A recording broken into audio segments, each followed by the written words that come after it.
Vote প্রদানকে গুরুত্বপূর্ণ নাগরিক দায়িত্ব মনে করে সৎ, যোগ্য ও জনকল্যাণে নিবেদিত প্রার্থীর সপক্ষে ভোটাধিকার প্রয়োগ করব, অথবা অন্ধ আবেগের বশবর্তী হয়ে ভোটাধিকার প্রয়োগ করব।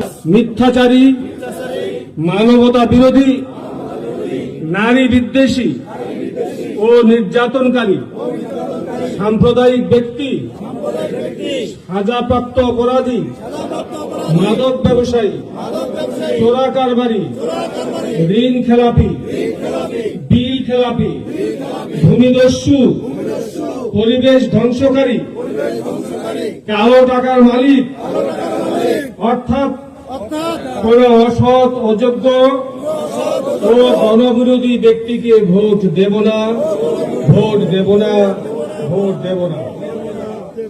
সকলকে অসংখ্য ধন্যবাদ। আপনারা নিজে